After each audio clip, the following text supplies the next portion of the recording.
ओम अथा तो भक्ति जिज्ञासा। यह सुबह, यह वृक्षों में शांति, पक्षियों की चहचहाहट, यहाँ की हवाओं का वृक्षों से गुजरना, पहाड़ों का सन्नाटा, या की नदियों का पहाड़ों से उतरना, या सागरों में लहरों की हलचल, नाद, या आकाश में बादलों की गड़गड़ाहट, यह सभी ओंकार है। ओंकार का अर्थ है सार ध्वनि, समस्त ध्वनियों का सार। ओंकार कोई मंत्र नहीं,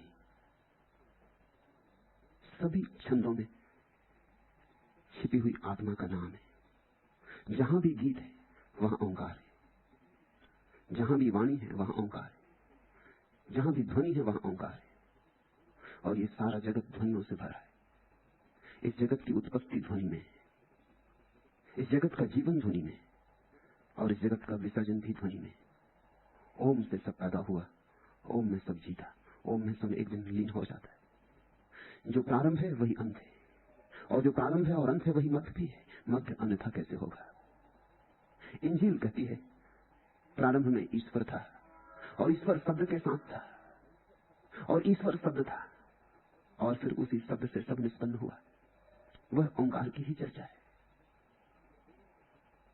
मैं बोलूं तो ओंकार है, तुम सुनो तो ओंकार है, हम मौन बैठे तो ओंकार है। जहां लयबद्धता है वही ओंकार है। सन्नाटे में भी स्मरण रखना, जहां कोई नाद नहीं पैदा होता वहां भी छुपा हुआ नाद है। मौन का संगीत, शून्य का संगीत। जब तुम चुप हो तब भी तो एक गीत झरझर बहता है। जब वाणी निर्मित नहीं होती तब भी तो सूक्ष्म में छंद बंधता है, अप्रगट है, अव्यक्त है, पर है तो सही। तो शून्य में भी और शब्द में भी ओंकार निमज्जित है। ओंकार ऐसा है जैसे सागर, हम ऐसे हैं जैसे सागर की मछली। इस ओंकार को समझना, इस ओंकार को ठीक से समझा नहीं गया है। लोग तो समझे कि एक मंत्र है, दोहरा लिया। ये दोहराने की बात नहीं है।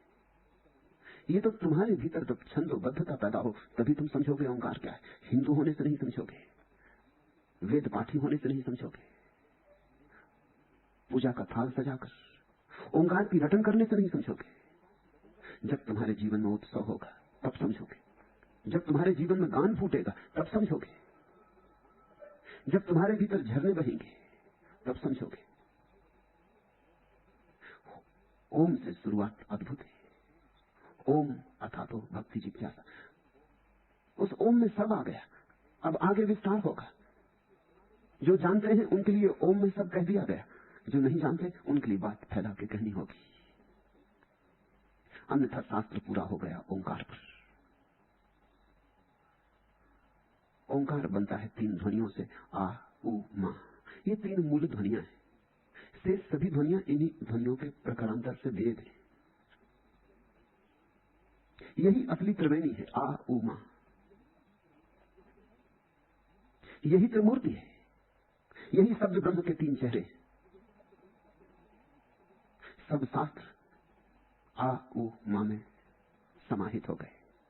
हिंदुओं के हों कि मुसलमानों के, कि ईसाइयों के, बौद्धों के, कि जैनों के, भेद नहीं पड़ता। जो भी कहा गया है अब तक और जो नहीं कहा गया सब इन तीन ध्वनियों में समाहित हो गया है। ओम कहा तो सब कहा, ओम जाना तो सब जाना। इसलिए वेद घोषणा करते हैं कि जिसने ओंकार को जान लिया उसे जानने को कुछ और शेष नहीं रहा। निश्चित ही ये उस ओंकार की बात नहीं है जो तुम अपने पूजा गृह में बैठ के दोहरा लेते हो। ये ओंकार तो तुम्हारे पूरे जीवन की सुगंध की तरह प्रकट होगा तो समझोगे। तुम्हारे जीवन में बड़ी छंदहीनता है। तुम्हारा जीवन टूटा फूटा हुआ सितार है, जिसके तार या तो बहुत ढीले हैं या बहुत कसे हैं, और जिस तार पर कैसे उंगलियां रखें उसका शास्त्र ही तुम भूल गए हो। और जिस सितार को कैसे बजाएं, कैसे निनादित करें, उसकी भाषा ही तुम्हें नहीं आती। तुम सितार लिए बैठे हो, सितार में छिपा संगीत तुम्हारी प्रतीक्षा करता है, और जीवन बड़ी पीड़ा से भरा है। ये सारी पीड़ा रूपांतरित हो सकती है। तुम गाओ, तुम गुनगुनाओ, तुम्हारे भीतर की सरिता बहे, तुम नाचो। भक्ति जीवन का परम स्वीकार है। इसलिए शुभ ही है कि सांडिल्य अपने इस अपूर्व सूत्र ग्रंथ का उद्घाटन ओम से करते। ठीक ही है, क्योंकि भक्ति जीवन में संगीत पैदा करने की विधि है। जिस दिन तुम संगीतपूर्ण हो जाओगे, जिस दिन तुम्हारे भीतर एक भी स्वर ऐसा न रहेगा जो व्याघात उत्पन्न करता है, जिस दिन तुम बेसुरे न रहोगे, उसी दिन प्रभु मिलन हो गया। प्रभु कहीं और थोड़ी, छंदबद्धता में, लयबद्धता में। जिस दिन नृत्य पूरा हो उठेगा, गान मुखरित होगा, तुम्हारे भीतर का छंद जिस क्षण स्वच्छंद होगा, उसी क्षण परमात्मा से मिलन हो गया। इसलिए तो कहते वेद कि ओम को जिन्होंने जान लिया, उन्हें जानने को कुछ शेष न रहा। ये शास्त्र में लिखे हुए ओम की बात नहीं है, ये जीवन में अनुभव की गए अनुभूत छंद की बात है। गायत्री तुम्हारे भीतर छिपी, भगवत गीता भी, कुरान की आयतें तुम्हारे भीतर मचल रही, तरफ रही। मुक्त करो। तुम्हारे भीतर बड़ा रुदन है, जैसे किसी वृक्ष में हो जिसके फूल नहीं खिले, जैसे किसी नदी में हो चट्टानों के कारण जो बह न सकी और सागर से मिल न सकी। जिस वृक्ष में फूल नहीं आते उसकी पीड़ा जानते हो, है और नहीं जैसा। जब तक फूल ना आए और जब तक सुगंध छिपी है जो बड़ी प्राणों में, जड़ों से जो मुक्त होना चाहती है, जो पक्षी बनकर उड़ जाना चाहती है आकाश में, जो पंख फैलाना चाहती है, जो चांद तारों से बात करना चाहती है। बहुत दिन हो गए कारागृह में जड़ों की पड़े पड़े, ये छूट जाना चाहती है सब जंजीरों से। जब तक वह सुगंध फूलों से मुक्त न हो जाए, तब तक वृक्ष तृप्त कैसे हो? तब तक कैसी तृप्ति, कैसा संतोष, कैसी शांति, कैसा आनंद? तब तक वृक्ष उदास। ऐसे ही वृक्ष तुम हो। तुम्हारे भीतर ओंकार पड़ा है, बंधन में, जंजीरों में। मुक्त करो उसे। गाओ, नाचो, ऐसे नाचो कि नाचने वाला मिट जाए और नाच ही रह जाए। उस क्षण पहचान होगी ओंकार से। ऐसे गाओ कि गायक न बचे, गीत ही रह जाए। उस क्षण तुम भगवत गीता हो गए। जिस क्षण गाने वाला भीतर न हो और गान अपनी सहज स्फुरना से बहे, उस क्षण तुम कुरान हो गए। उस दिन तुम्हारे भीतर परम काव्य का जन्म हुआ। उस दिन जीवन साधारण न रहा, असाधारण हुआ। उस दिन जीवन में दीप्ति आई, आभा उपजी। इसलिए ओम से प्रारंभ है। इस ओम में इशारा है कि तुम अभी ऐसे वृक्ष हो जिसके फूल नहीं खिले, और बिना फूल खिले कोई संतुष्टि नहीं, कोई परितोष नहीं। ओम अथा तो भक्ति जिज्ञासा। और ये तुम्हें ख्याल में आ जाए कि मेरे फूल अभी खिले नहीं, कि मेरे फल अभी लगे नहीं, कि मेरा बसंत आया नहीं, कि मैं जो गीत लेकर आया था मैंने अभी गाया नहीं, कि जो नाच मेरे पैरों में पड़ा है मैंने घूंघट भी नहीं बांधे, वो नाच अभी उन्मुक्त भी नहीं हुआ।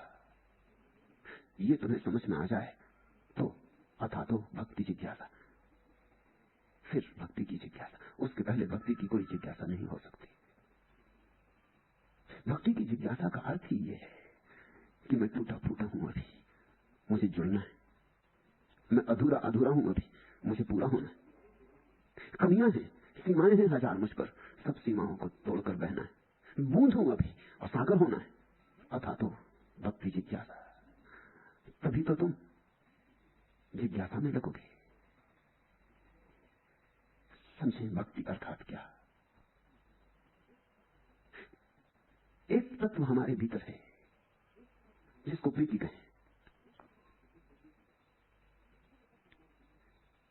ये जो तत्व हमारे भीतर है, प्रीति, इसी के आधार पर हम जीते। चाहे हम गलत ही जिए तो भी हमारा आधार प्रीति ही होता है।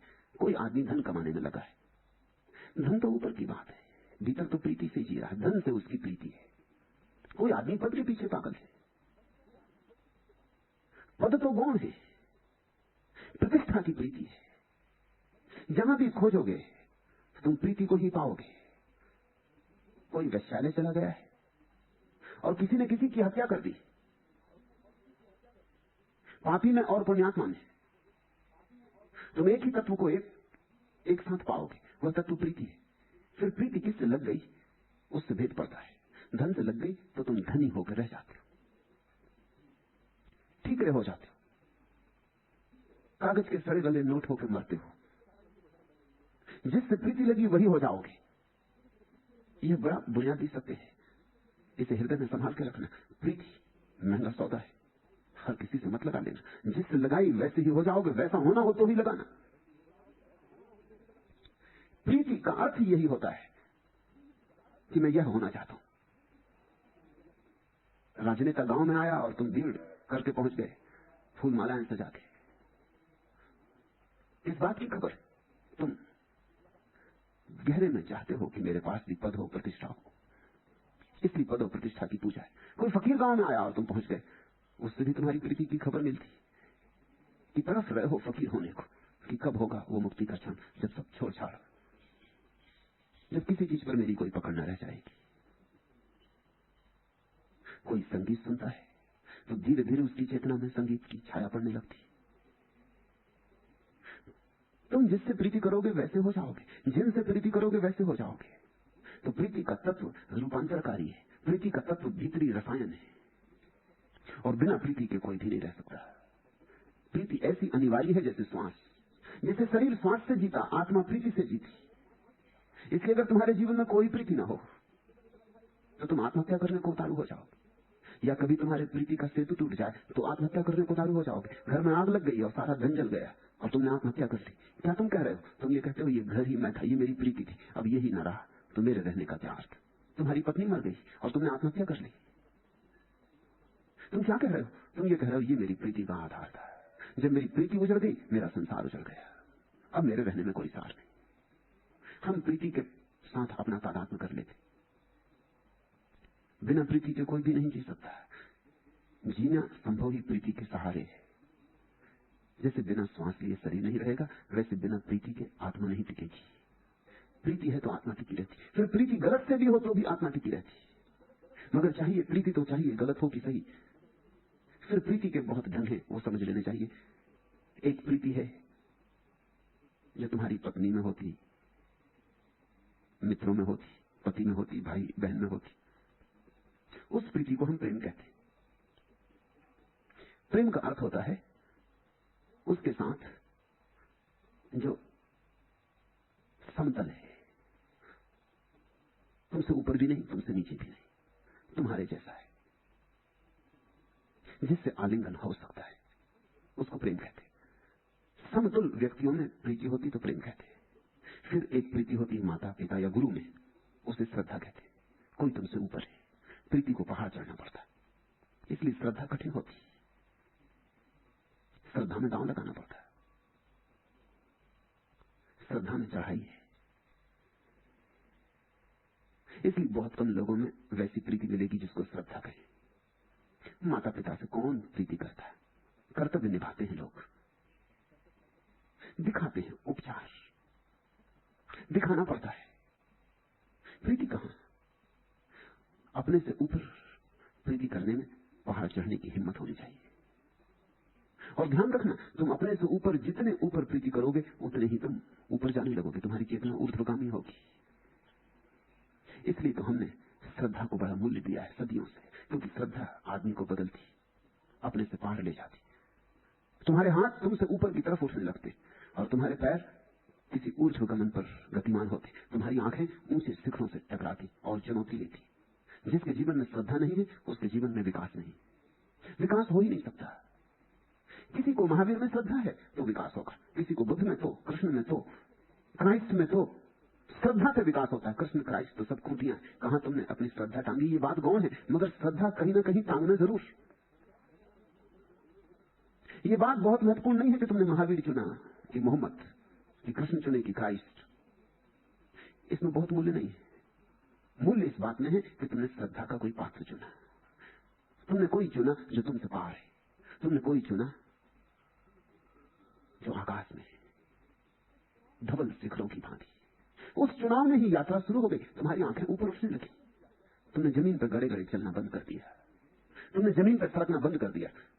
तुम्हारे पंख फड़फड़ाने लगे।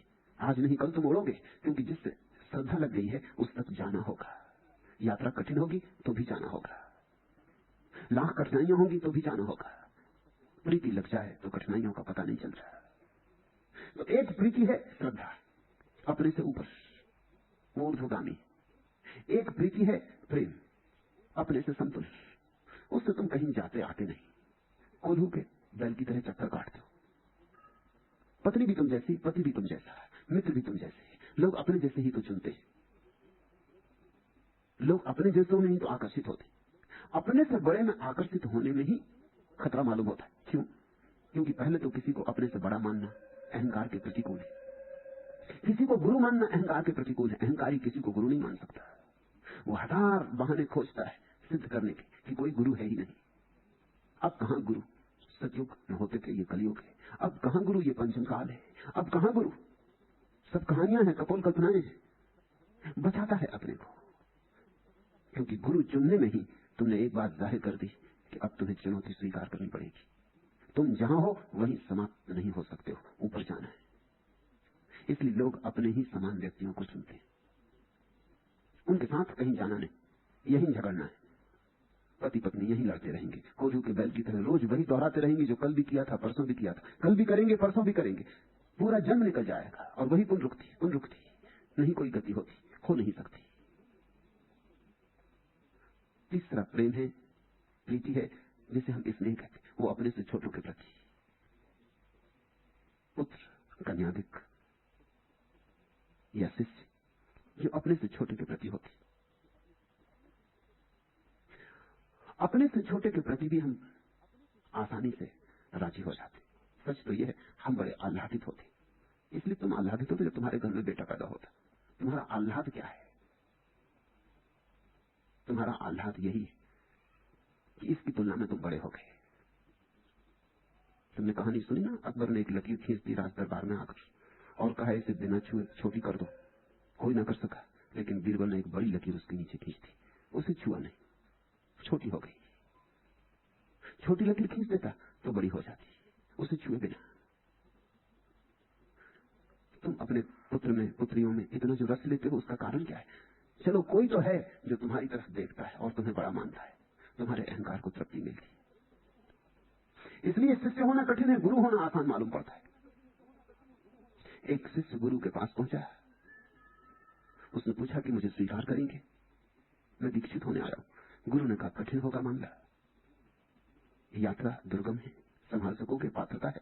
पूछा उस युवा ने क्या करना होगा, ऐसी कौन सी कठिनाई है? गुरु ने कहा जो मैं कहूंगा वही करना पड़ेगा। वर्षों तक तो जंगल से लकड़ी काटना, आश्रम के जानवरों को चराना, बुहारी लगाना, भोजन पकाना, इसमें ही लगना होगा। फिर जब पाऊंगा कि अब तुम्हारा समर्पण ठीक ठीक हुआ, तार ठीक ठीक बंधे, तब तुम्हारे ऊपर सत्य के प्रयोग शुरू होंगे, तब ध्यान और तब। उस युवक ने पूछा ये तो बड़ा झंझट की बात है, कितने वर्ष लगेंगे ये जंगल जाना, लकड़ी काटना, भोजन बनाना, सफाई करना, जानवर चराना? गुरु ने कहा कुछ कहा नहीं जा सकता है, निर्भर करता है कि कब तुम तैयार होगे।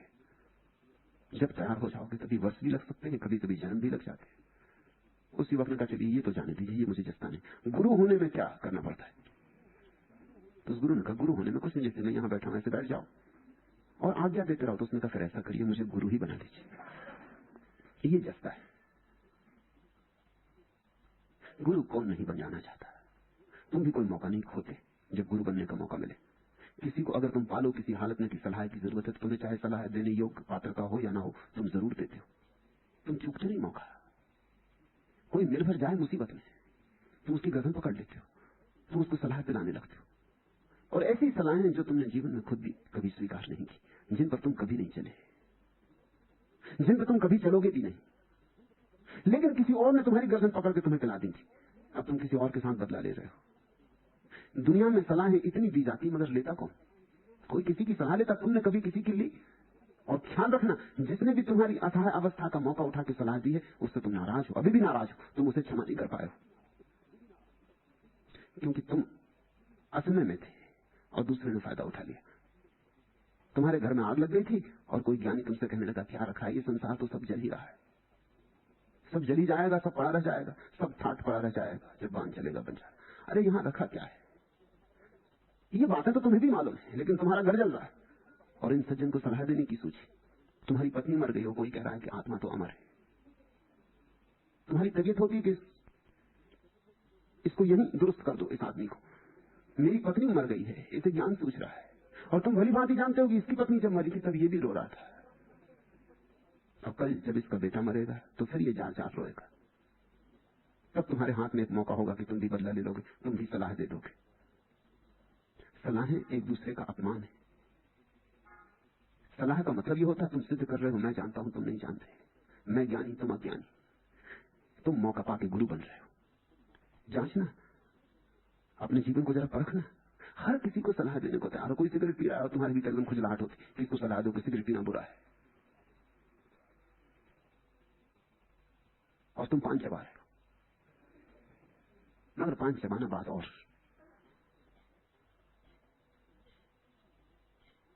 लेकिन तुम सलाह देने का मौका नहीं छोड़ोगे। तुम्हारे बाप ने तुम्हें सलाह दी थी और तुमने एक न मानी, और वही सलाहें तुम अपने बेटों को पिला रहे हो। वे भी नहीं मानेंगे, तुमने नहीं मानी थी। कौन मानता है सलाह? क्यों सलाहें नहीं मानी जाती? कारण देने वाला अहंकार का मजा लेता है, लेने वाले के अहंकार को चोट लगती। तुम्हारे घर बेटे बेटियां पैदा हो जाती, तुम बड़े खुश होते। तुमको ये असहाय प्राणी मिल गए जिनको तुम जैसा चाहो बनाओ, जहां चाहो भेजो, जो आज्ञा दो इन्हें मानना ही पड़े। मनोवैज्ञानिक कहते हैं कि बच्चों के साथ सदियों में जो अत्याचार हुआ है वैसा अत्याचार किसी के साथ कभी नहीं हुआ। गुलाम से गुलाम भी इतना गुलाम नहीं होता जितने बच्चे तुम्हारे गुलाम हो जाते, क्योंकि असहाय है, तुम पर निर्भर है, जी नहीं सकते तुम्हारे बिना। एक छोटा सा बच्चा है, दूध नहीं मिले, सेवा नहीं मिले, सुरक्षा नहीं मिले, मर ही जाएगा, जी ही नहीं सकता। उसका जीवन दांव पर लगा है। तुम इस मौके को नहीं चूकते, तुम इस मौके का पूरा फायदा उठा लेते, पूरे से ज्यादा फायदा उठा लेते। हालांकि तुम कहते यही हो कि मुझे तुमसे प्रेम है, इसलिए ऐसा कर रहा हूं।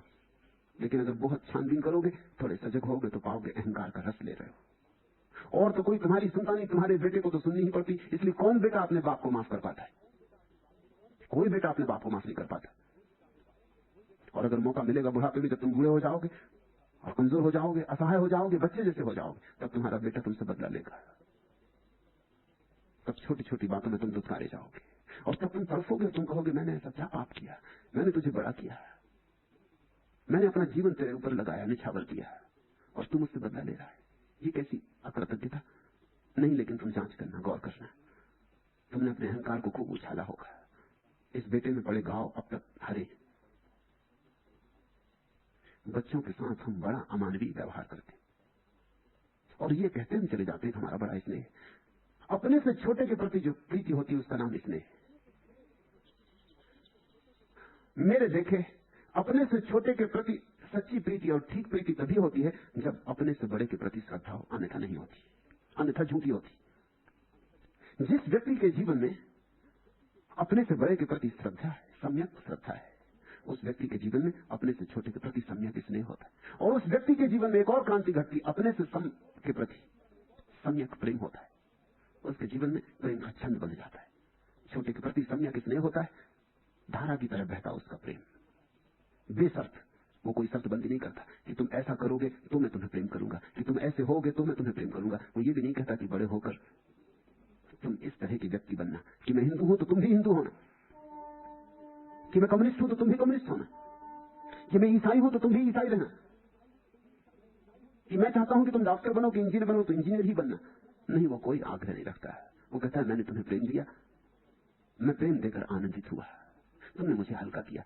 जैसे बादल हल्के हो जाते हैं भूमि पर बरसकर, ऐसा तुम पर बरस के मैं हल्का हुआ। मैं अनुग्रहित हूं, तुम्हें जो होना हो तुम होना, मैं तुम्हें सहारा दूंगा, तुम जो होना चाहो उसमें, लेकिन तुम्हें कुछ खास बनाने की चेष्टा नहीं करूंगा। मैं कौन हूं? तुम स्वतंत्र हो, तुम आत्मवान हो। मगर ये प्रेम, ये स्नेह उसी में हो सकता है जिसके जीवन में श्रद्धा हुई हो और जिसने किसी गुरु का सत्संग किया हो। गुरु वही है जो तुम्हें इतनी स्वतंत्रता दे कि तुम जो होना चाहो, तुम्हें साथ दे, सहारा दे, तुम्हें अपने सारी संपदा को खोल के रख दे कि चुन लो, और इतनी भी अपेक्षा न रखे कि तुम धन्यवाद देना। जब तुम किसी गुरु से मिल गए हो तभी तुम इस योग्य हो सकोगे कि अपने से छोटे के प्रति स्नेह कर सको, सम्यक स्नेह। अन्यथा तुम्हारा स्नेह भी फांसी का फंदा होगा। और जब तुम अपने से बड़े के प्रति श्रद्धा कर सको और अपने से छोटे के प्रति स्नेह कर सको तो दोनों के मध्य में प्रेम की घटना घटती, अन्यथा नहीं घटती। तभी तुम अपनी पत्नी को प्रेम कर सकोगे, अपने पति को प्रेम कर सकोगे। उस प्रेम में बड़े फूल खिलेंगे, बड़ी सुगंध होगी, उस प्रेम में बड़े संगीत का जन्म होगा। ये प्रीति की 3 साधारण स्थितियां हैं। और जब ये तीनों सम्यक हो जाती हैं, जब इन तीनों के तार मिल जाते हैं, जब ये तीनों छंदोबद्ध हो जाती, तब चौथी अवस्था, परम अवस्था पैदा होती, उसका नाम भक्ति, अर्थात तो भक्ति जिज्ञासा। जिसने स्नेह किया हो, जिसने प्रेम किया हो, जिसने श्रद्धा की हो और जिसके तीनों के तार मिल गए हो और तीनों के माध्यम से जिसके भीतर एक अपूर्व आनंद की आभा जगी हो, वही व्यक्ति भक्ति करने में कुशल हो सकता है। भक्ति प्रीति की पराकाष्ठा है। भक्ति का अर्थ है सर्वात्मा से प्रीति। छोटे से कर ली, समान से कर ली, बड़े से कर ली, अब सर्वात्मा से, अब परमेश्वर से। परमेश्वर कोई व्यक्ति नहीं है, ख्याल रखना बार बार। अगर परमेश्वर व्यक्ति है तुम्हारी धारणा में, तो तुम जो करोगे वो श्रद्धा होगी। फिर श्रद्धा में और भक्ति में कोई फर्क न रह जाएगा। फिर तो परमेश्वर भी एक व्यक्ति हो गया, जैसे गुरु है, और ऊपर सही, बहुत ऊपर सही, मगर श्रद्धा ही रहेगी। श्रद्धा और भक्ति में भेद है। परमात्मा यानी सब। जिस दिन तुम्हारी प्रीति सब दिशाओं में अकारण बहने लगे, अहेतुक, वृक्षों को, पहाड़ों को, पत्थरों को, चांतारों को, दृश्य को, अदृश्य को, ये समस्त को तुम्हारी प्रीति मिलने लगे, तुम इस सारे के प्रेम में पड़ जाओ, तुम्हारे प्रेम पर कोई सीमाएं न रह जाए, उस दिन भक्ति। ओम अथातो भक्ति जिज्ञासा। अब भक्ति की जिज्ञासा करें। सा परा अनुरक्ति ईश्वरे। ईश्वर के प्रति संपूर्ण अनुराग का नाम भक्ति। ऐसा हिंदी में जगह जगह अनुवाद किया जाता है। मूल ज्यादा साफ है। अनुवाद कहता है ईश्वर के प्रति संपूर्ण अनुराग का नाम भक्ति है। मूल कहता है सा परा अनुरक्ति। परा, वो जो 3 प्रीतियां थी उनका नाम है अपरा। श्रद्धा, प्रेम, स्नेह, वे सांसारिक है। ध्यान रहे, श्रद्धा भी सांसारिक है। नास्तिक भी श्रद्धा कर सकता है। आखिर कम्युनिस्ट श्रद्धा करता ही है, कार्ल मार्क्स में और दास कैपिटल में। नास्तिक भी श्रद्धा कर सकता है, उसके भी गुरु होते। चारवाक को मानने वाला चारवाक में श्रद्धा करता है, एपिकुरस को मानने वाला एपिकुरस में श्रद्धा करता है। उसके भी गुरु हैं, उसके भी शास्त्र हैं, उसके भी सिद्धांत हैं, उसके भी तीर्थ हैं। अगर मुसलमानों के लिए मक्का है तो कम्युनिस्टों के लिए मास्को है, पर तीर्थ तो है ही। अगर किसी के लिए काबा है तो किसी के लिए क्रेमलिन है, तीर्थ तो है ही। उसी भक्ति, उसी पूजा, उसी श्रद्धा से लोग मास्को जाते, जिस भक्ति, श्रद्धा और पूजा से लोग काशी जाते, काबा जाते, गिरनार जाते। श्रद्धा सांसारिक है। जिससे हमने कुछ सीखा है उसके प्रति श्रद्धा हो जाएगी। अगर तुमने किसी से चोरी सीखी है तो वो तुम्हारा गुरु हो गया और उससे श्रद्धा हो जाएगी। पापी भी श्रद्धा करता है, बुरा आदमी भी श्रद्धा करता है। अगर जिससे कुछ सीखा है वही गुरु हो जाता है। भक्ति श्रद्धा से भिन्न बात है। सूत्र कहता है सा परा अनुरक्ति। ये तो अपरा हुई, ये तो इस जगत की बातें हुई, प्रेम, स्नेह, श्रद्धा। इनके पार भी एक शुद्ध रूप है प्रीति का। उस रूप को परा अनुरक्ति, ऐसा सांडिल्य कहते। उस परा अनुरक्ति का जो पात्र है वही ईश्वर है। अब तुम ये मत समझना कि कोई ईश्वर है जिस पे तुम अपनी अनुरक्ति को डालोगे, जिस पे तुम अपनी अनुरक्ति को केंद्रित करोगे। नहीं, अगर तुमने कोई ईश्वर मान लिया और फिर उस पर अपनी अनुरक्ति को केंद्रित किया तो श्रद्धा हो गई। जिस दिन तुम्हारी अनुरक्ति सभी पात्रों से मुक्त हो जाएगी, न स्नेह रही, न प्रेम रही, न श्रद्धा रही, जिस दिन तुम्हारी प्रीति शुद्ध प्रीति हो गई, मात्र प्रीति हो गई, तुम्हारी चित्त की सहज दशा हो गई, उस दिन जिस तरफ तुम बहोगे वही ईश्वर है। सब तरफ ईश्वर है। सा परा अनुरक्ति ईश्वरे। परा अनुरक्ति संपूर्ण होती। बच्चे से प्रेम होता है, लेकिन इतना नहीं होता कि अगर मरने का वक्त आ जाए और चुनाव करना पड़े कि 2 में से कोई एक ही जीत सकता है, तुम या तुम्हारा बेटा, तो बहुत संभावना यह है कि तुम अपने को बचाओगे। तुम कहोगे बेटे तो और भी पैदा हो सकते। प्रेम था, लेकिन इतना नहीं था कि अपने को गंवा दो। पत्नी से प्रेम है, तुम कहते हो कि तेरे बिना मर जाऊंगा, मगर अगर आज ऐसा मौका आ जाए कि एक हत्यारा आ जाओ, कहे कि 2 में से कोई भी एक मरने को तैयार हो जाओ, तो तुम अपनी पत्नी को कहोगे, क्या बैठी देख रही, तैयार हो, मैं तेरा स्वामी हूं। पति तो परमात्मा है, तू बैठी क्या देख रही। तब तुम मरने को राजी ना होगे। ये कहने की बातें। फिर संपूर्ण अनुरक्ति का क्या अर्थ होता है? संपूर्ण अनुरक्ति का अर्थ होता है अब तुम अपने को छोड़ने को राजी हो। अपरा अनुरक्ति में तुम रहते हो, तुम्हारे रहते सब ठीक, लेकिन अगर तुम्हें स्वयं को दांव लगाना पड़े तो फिर तुम हट जाते हो। परा भक्ति में, परा अनुरक्ति में तुम अपने को दांव पे लगा देते हो। तुम कहते हो, मैं तो बूंद हूं जो सागर में खो जाना चाहती, मैं तो बीज हूं जो भूमि में खो जाना चाहता। तुम परमात्मा और अपने बीच परमात्मा को चुनते हो, सर्व को चुनते हो। तुम अपनी सारी सीमाएं छोड़ के छलांग लगा जाना चाहते हो।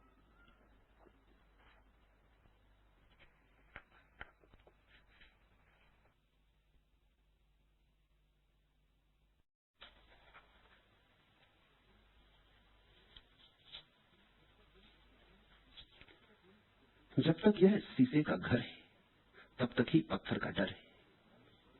हर आंगन का जलना जंगल है, दरवाजे सांपों का पहरा, झरती रोशनियों में अब भी लगता कहीं अंधेरा ठहरा। जब तक यह बालू का घर है तब तक ही लहरों का डर है। हर खूंटी पर टंगा हुआ है जख्म भरे मौसम का चेहरा, शोर सड़क पर थमा हुआ है, गलियों में सन्नाटा गहरा। जब तक यह काजल का घर है तब तक ही दर्पण का डर है। हर क्षण धरती टूट रही है, जर्रा जर्रा पिघल रहा है, चांद सूर्य को कोई अजगर धीरे धीरे निकल रहा है। जब तक यह बारूदी घर है तब तक चिंगारी का डर है। जब तक हमने शरीर के साथ अपने को एक समझा है तभी तक सब भय, बीमारी के, बुढ़ापे के, मृत्यु के। जिसकी आंखें सब जगह छिपे हुए परमात्मा को खोजने लगी, जिसमें भक्ति की जिज्ञासा उठी, जिसने जानना चाहा है कि जीवन का परम सार क्या है, जीवन की परम बुनियाद क्या है, जो जानना चाहता है कि अब मैं तरंगों से नहीं सागर से मिलना चाहता हूं, अब मैं अभिव्यक्ति से नहीं अभिव्यक्तियों के भीतर जो छिपा है अदृश्य, उसको जानना चाहता हूं। जिसने अपने भीतर देखा कि एक तो देह है जो दिखाई पड़ती और एक मैं हूं जो दिखाई नहीं पड़ता। तुम आज तक किसी को दिखाई नहीं पड़े हो, इस पर तुमने कभी विचार किया? न तुम्हारी पत्नी ने तुम्हें देखा, न तुम्हारे बेटे ने, न तुम्हारे मित्रों ने, न तुमने अपनी पत्नी को देखा है। जो देखा है वो देह है। तुम अनदेखे रह गए हो। तुम जरा कभी बैठ के सोचना, तुम्हें आज तक किसी ने भी नहीं देखा। तुम्हारी आंखों में भी कोई आंखें डाल दे तो भी तुम्हें नहीं देख सकता। फिर भी तुम हो, आंखों से अलग, कानों से अलग, हाथ पैरों से अलग तुम हो, इस देह से अलग तुम हो। तुम भली भांति जानते हो, वो तुम्हारा सहज अनुभव है कि मैं इससे पृथक हूं। तुम्हारा हाथ कट जाए तो भी तुम नहीं कट जाते। तुम आंखें बंद कर लो तो भी भीतर तुम देखते हो, बिना आंख के देखते हो। तुम भीतर हो, तुम चैतन्य हो, तुम अदृश्य हो। जैसे तुम्हारे भीतर ये छोटा सा अदृश्य छिपा है, ऐसा ही इस सारे जगत के भीतर भी अदृश्य छिपा है। दृश्य दिखाई पड़ रहा है, अदृश्य से पहचान नहीं हो रही। उस अदृश्य की प्रीति में पड़ जाने का नाम भक्ति। फिर भय क्या? दृश्य छिन जाएगा तो छिन जाए। अगर दृश्य की कीमत पर विराट अदृश्य मिलता हो, ये क्षुद्र देह जाती हो तो जाए, ये सस्ता सौदा है। अगर इस देह के जाने पर विराट से मिलन होता हो, प्रभु मिलन होता हो, तो कौन होगा पागल जो इस देह के लिए रुकेगा? मगर ये प्रकृति भीतर गहरी हो गई हो तब, नहीं तो भक्ति की जिज्ञासा का क्षण नहीं आया अभी। दोपहरी तक पहुंचते पहुंचते मुरझा जाता है जो, वह कैसा भोर है। क्या कुल मिलाकर जीवन का मुंह मृत्यु की ओर है? ऐसा ही है, हम सब मरने की तरफ चल रहे हैं। जिस दिन तुम्हें यह दिखाई पड़ता है कि देर अबेर, आज नहीं कल, ये देह छूट ही जाएगी, यहां हम सब मरने को ही सन्नद्ध खड़े, पंक्तिबद्ध खड़े। कोई आज मर गया, कोई कल मरेगा, देर अबेर मैं भी मरूंगा। यहां मृत्यु घटने ही वाली। इसके पहले अमृत से कुछ पहचान कर ले, अथा तो भक्ति जिज्ञासा। इसके पहले कि देह छिन जाए, देह में जो बसा है उससे पहचान कर ले। इसके पहले कि पिंजरा टूट जाए, पिंजरे में जो पक्षी है उससे पहचान कर ले। तो फिर पिंजरा रहे कि टूटे कोई भेद नहीं पड़ता। अंतर की जिसे पहचान हो गई, उसे सब तरफ भगवान की झलक मिलने लगती। मगर पहली पहचान अपने भीतर है। जिसने स्वयं को नहीं जाना, वो परमात्मा को कभी भी नहीं जान सकेगा। मेरे पास लोग आते हैं, वे कहते परमात्मा को जानना है। मैं उनसे पूछता हूं, तुम स्वयं को जानते? स्वयं को बिना जाने कैसे परमात्मा को जानोगे? कण से तो पहचान करो, फिर विराट से करना। तत् संस्थस्य अमृत उपदेशात, ऐसा कहा है कि उनमें चित्त लग जाने से जीव अमृत्व को प्राप्त हो जाता है। उपदेशात का अर्थ होता है जिन्होंने जाना उन्होंने कहा है। उपदेश शब्द का अर्थ इतना ही नहीं होता कि ऐसा कहा है। हर किसी की कही बात उपदेश नहीं होती। उपदेश किसकी बात को कहते हैं? जिसने जाना हो। और उपदेश क्यों कहते हैं? उपदेश शब्द का शाब्दिक अर्थ होता है जिसके पास बैठने से तुम भी जान लो।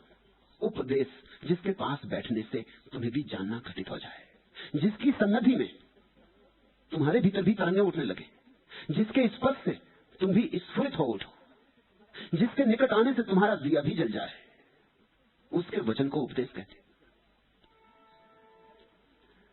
तत्संस्थस्य अमृतत्व उपदेशात्, जिन्होंने जाना है उन्होंने कहा है कि उसमें चित्त लग जाने से जीव अमृतत्व को प्राप्त हो जाता है। अनुवाद में थोड़े शब्द ज्यादा हो गए। संस्कृत के सूत्र शब्दों के संबंध में बड़े वैज्ञानिक एक शब्द का भी ज्यादा उपयोग नहीं करेंगे। अनुवादक ने जीव शब्द को बीच में डाल दिया। अनुवाद इतना ही होना चाहिए, जिन्होंने जाना उन्होंने कहा, जो उसे पा लेते हैं वे अमृत हो जाते हैं, उनकी मृत्यु मिट जाती है, उनके लिए मृत्यु मिट जाती है, उनका मृत्यु से संबंध विच्छिन्न हो जाता है। क्यों? क्योंकि ईश्वर का अर्थ होता है जीवन। वृक्ष आते हैं और जाते हैं, लेकिन वृक्षों के भीतर जो छिपा जीवन है वो सदा है। पात्र बदलते हैं, नाटक चलता है। हम नहीं थे, सब था। हम नहीं होंगे, फिर भी सब होगा। हमारे होने न होने से कुछ भेद नहीं पड़ता। जो है। हम तरंगे हैं। हम हो भी जाते हैं, नहीं भी हो जाते, फिर भी इस अस्तित्व में न तो हमारे होने से कुछ जुड़ता है और न हमारे न होने से कुछ घटता है। यह अस्तित्व उतना का उतना, जितना का जितना, जस का तस, वैसा का वैसा बना रहता है। सागर में लहर उठी, फिर लहर सो गई। क्या तुम सोचते हो लहर के उठने से सागर में कुछ नया जुड़ गया था? अब लहर के चले जाने से क्या सागर में कुछ कमी हो गई? न तो सागर में कुछ जुड़ा, न कुछ कमी हुई। सब वैसा का वैसा है। सत्य न तो घटता न बढ़ता। बढ़े तो कहां से बढ़े, घटे तो कहां घटे, कैसे घटे? सत्य तो जितना है उतना है। जिस दिन व्यक्ति अपने को लहर की तरह देखता है और परमात्मा को सागर की तरह, अपने को तरंग की तरह, इससे ज्यादा नहीं। एक रूप, एक नाम, इससे ज्यादा नहीं। एक भाव भंगिमा, एक मुख मुद्रा, इससे ज्यादा नहीं। उसके भीतर उठा हुआ एक स्वप्न, इससे ज्यादा नहीं। अमृत से संबंध हो गया। तत्संतस्त, उसके साथ जो जुड़ गया। तत्शब्द विचारणी, तत् का अर्थ होता हुआ है दैट। ईश्वर को हम कोई व्यक्तिवाची नाम नहीं देते, क्योंकि व्यक्तिवाची नाम देने से भ्रांतियां होती हैं। राम कहो, कृष्ण कहो, भ्रांति खड़ी होती, क्योंकि ये भी तरंगे, बड़ी तरंगे सही, मगर तरंगे, उसकी तरंगे। अवतार सही, मगर आज हैं और कल नहीं हो जाएंगे। छोटी तरंग हो सागर में कि बड़ी तरंग हो, इससे क्या फर्क पड़ता है? तरंग तरंग है। उसकी तत्व, उसमें जो ठहर गया, उससे भिन्न अपने को जो नहीं मानता, उसका संबंध अमृत से हो जाता है, क्योंकि परमात्मा अमृत है। ऐसा कहना कि परमात्मा अमृत है शायद ठीक नहीं। ऐसा ही कहना ठीक है कि इस जगत में जो अमृत है उसका नाम परमात्मा है। इस जगत में जो नहीं मरता उसका नाम परमात्मा है। जो इस जगत में मर जाता है वो संसार, जो नहीं मरता वह परमात्मा है। तुमने एक बीज बोया, बीज मर गया, लेकिन अंकुर हो गया। जो बीज में छिपा था अमृत, अब अंकुर में आ गया। बीज मर गया, उसने बीज को छोड़ दिया, वो देह छोड़ दी, अब उसने नई देह ले ली, नया रूप ले लिया। अब तुम बैठ के रो मत बीज की मृत्यु पर, क्योंकि बीज में तो कुछ और था ही नहीं, जो था अब अंकुर में। फिर एक दिन वृक्ष बड़ा हो गया, फिर एक दिन वृक्ष मर गया। अब तुम रो मत वृक्ष की मृत्यु पर, क्योंकि जो वृक्ष में मर गया वो फिर बीजों में छिप गया है। बीज पर वृक्ष लग गए। अब फिर कहीं, फिर किसी मौसम में, फिर किसी अवसर में, फिर किसी क्षण में बीज अंकुरित होंगे, फिर पौधा होगा, फिर वृक्ष होगा। जीवन शाश्वत है। रूप बदलते हैं, ढंग बदलते हैं, मगर जीवन शाश्वत है। उसे देखो, अविच्छिन्न जीवन की धारा को।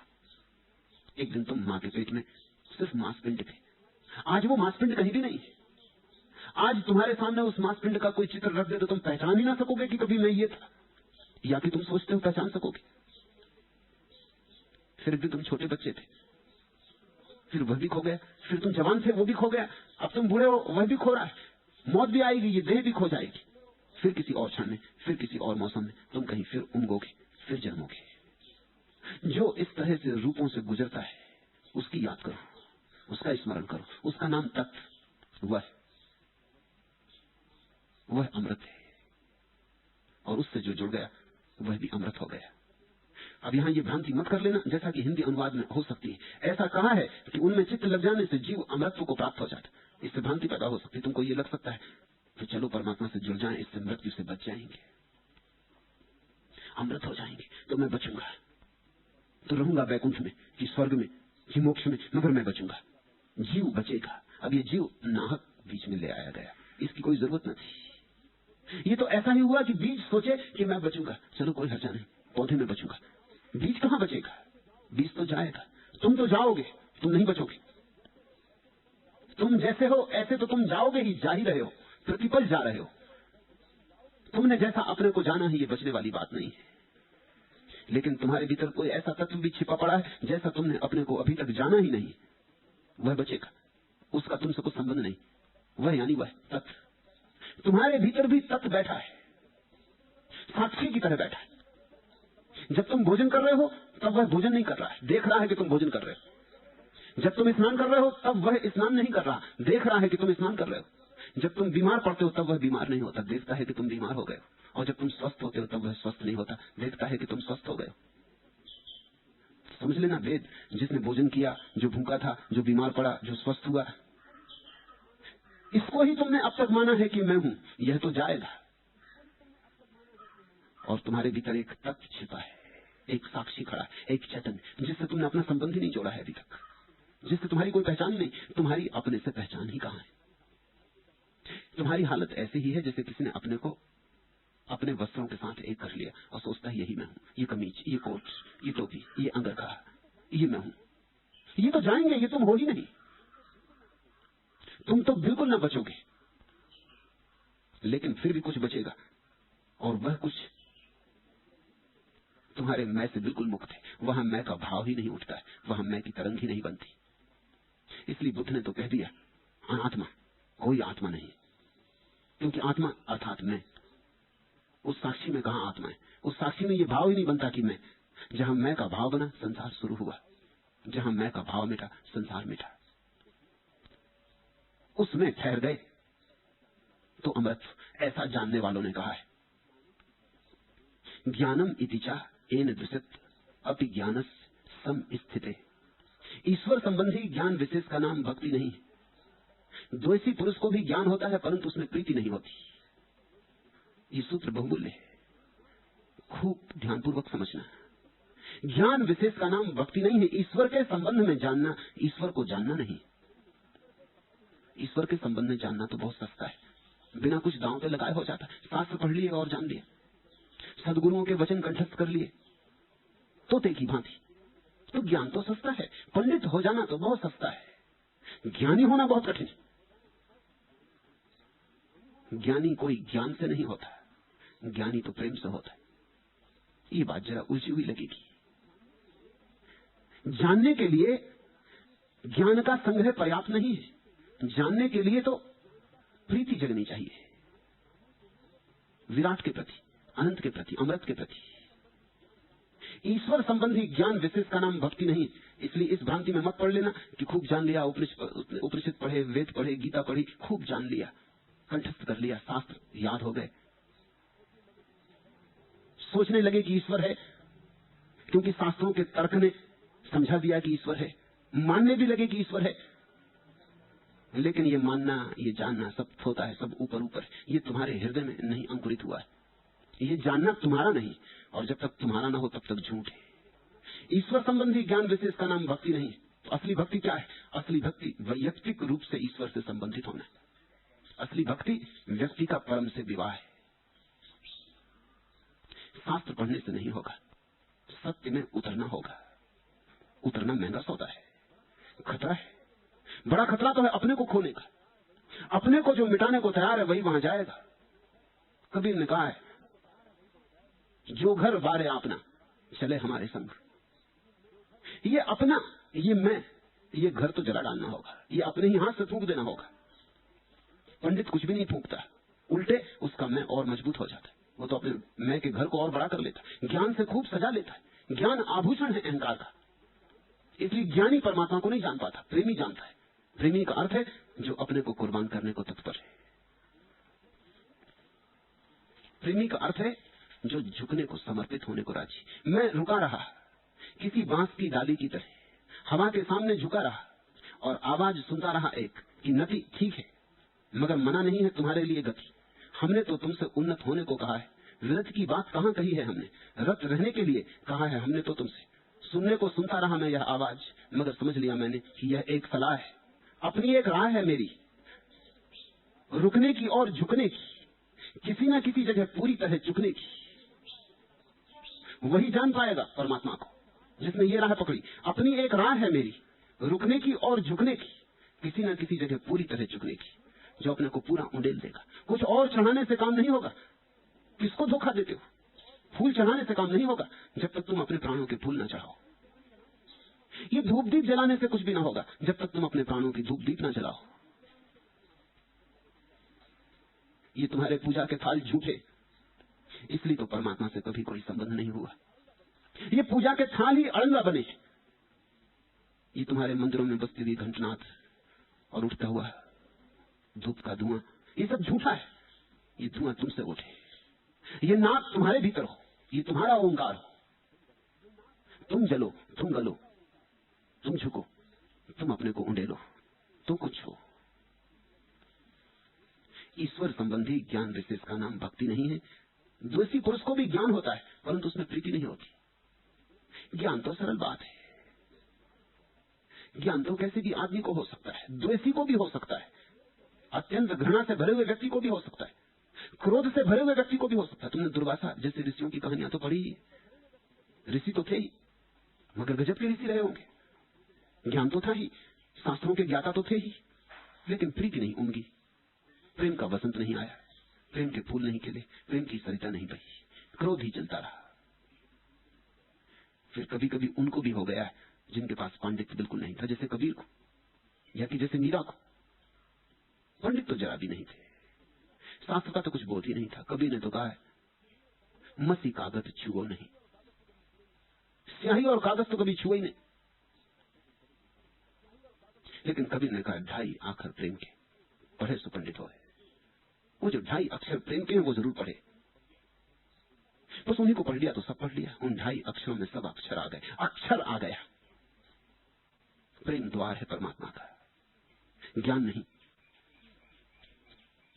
3 बातें ख्याल में लेना। पहली बात कर्म, दूसरी बात ज्ञान और तीसरी बात भक्ति।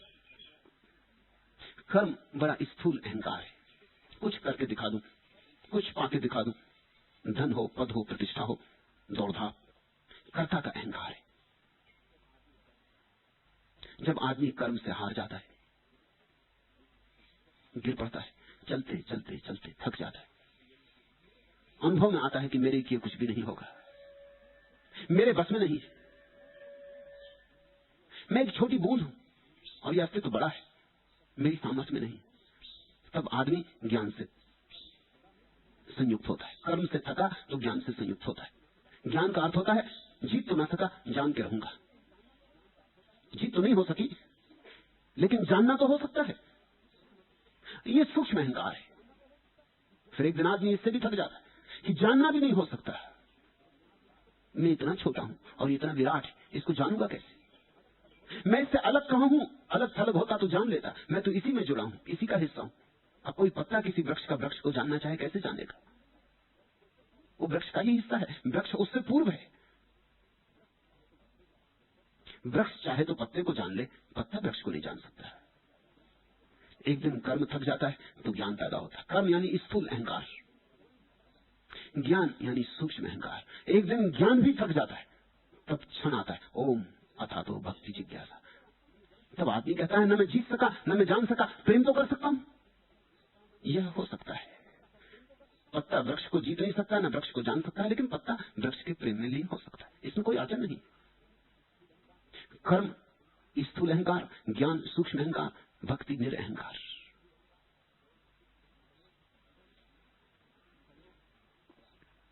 तयोप छयात चाह,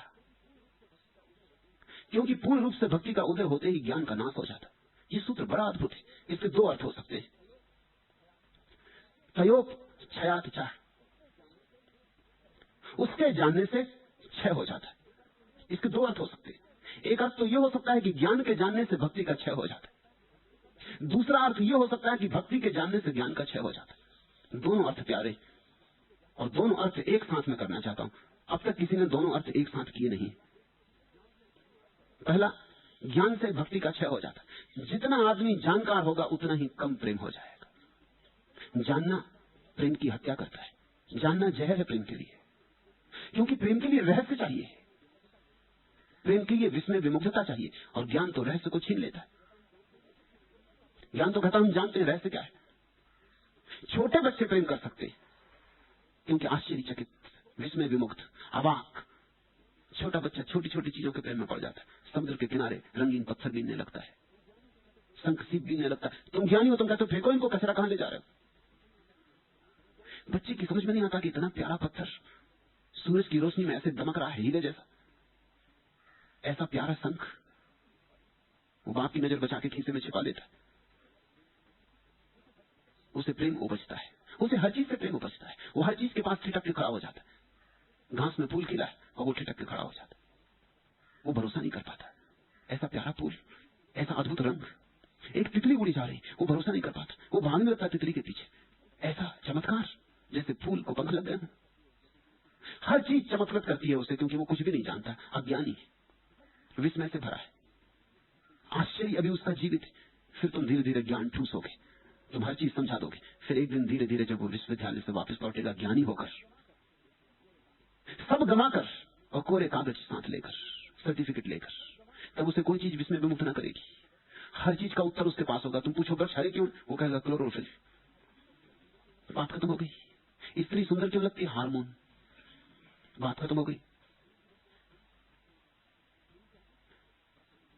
प्रेम क्या है, रसायन शास्त्र।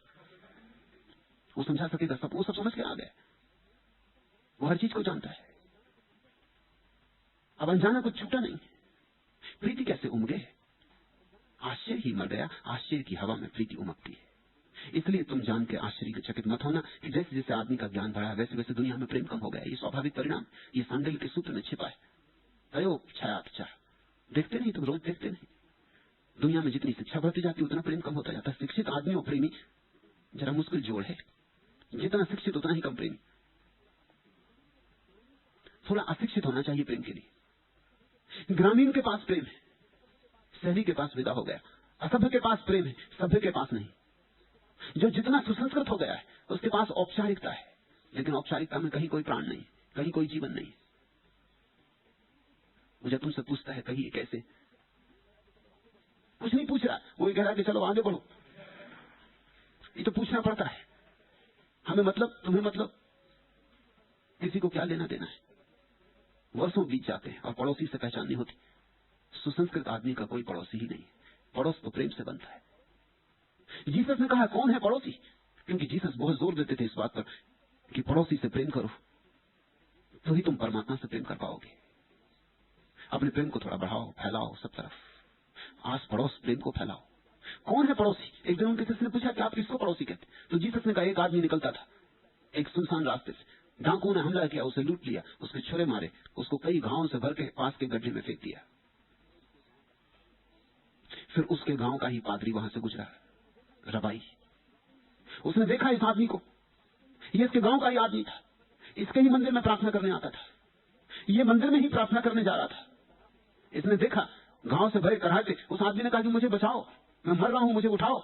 लेकिन उसने कहा कि अगर मैं तुम्हें उठाऊं तो मैं झंझट में पड़ूंगा, पुलिस पीछे पड़ेगी, क्या हुआ, कैसे हुआ, किसने मारा, तुम वहां क्या कर रहे थे, तुम्हारा कुछ हाथ तो नहीं है। फिर अभी मुझे मंदिर जाना है, मैं प्रार्थना करने जा रहा हूँ।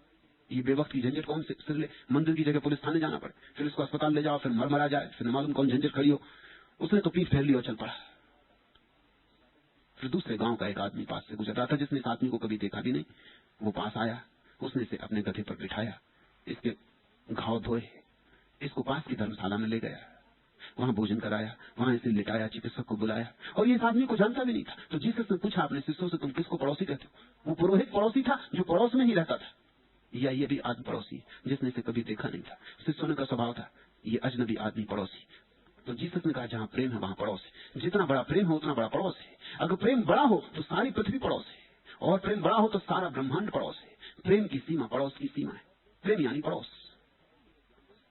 जैसे जैसे शिक्षा बढ़ती है, ज्ञान बढ़ता है, प्रेम संकुचित होता जाता है। सहयोग छयात चाह। इसलिए ज्ञान भक्ति में सहयोगी तो होता ही नहीं, बाधा होता है। और दूसरा अर्थ भी बहुमूल्य है, भक्ति से ज्ञान का क्षय हो जाता है। और जब भक्ति का जन्म होता है तो आदमी पुनः अज्ञानी हो जाता है। वो सब ज्ञान ज्ञान को जला के फेंक देता, राख कर देता।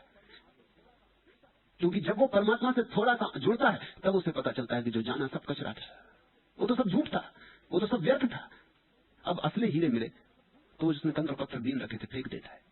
जो उसने शास्त्रों का उच्छेद इकट्ठा कर लिया था अब क्यों करे? अब तो अपने ही शास्त्र का जन्म हो गया।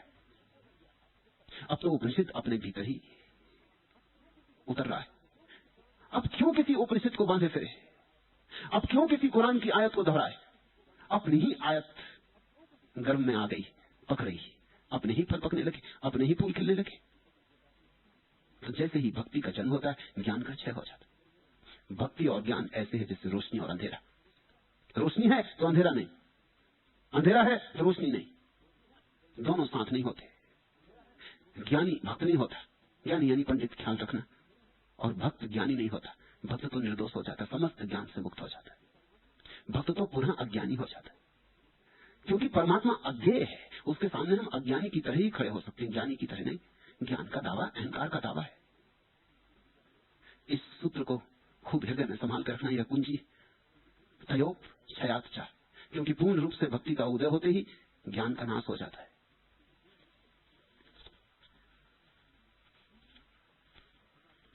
तीर तीर थका शरीर लेकर चलता हूँ, रुक जाता हूँ शाम को। नाम का सहारा काट देता है रातें, और फिर पौ फटते ही उतर पड़ता हूँ पानी में। वाणी में घोलकर विश्वास कि पहुंच रहा हूँ ठाव पर। टेक पाऊंगा किसी किसी संध्या में अपना माथा, असरण शरण तुम्हारे पांव पर। नाम से रूप तक, रूप से नाम तक की यात्रा चल रही है। ऐसा नहीं लगता किसी दिन बंद होगी है, लगता है रोज रोज अधिकाधिक छंद होगी है। बड़ा जीवन पड़ा है शेष अभी, जो तुमने जाना वो तो कुछ भी नहीं। बड़ा जीवन शेष पड़ा है अभी, जो तुमने जाना वो तो मृत्यु है। अमृत तो अपरिचित पड़ा है अभी। बड़ी यात्रा करनी है।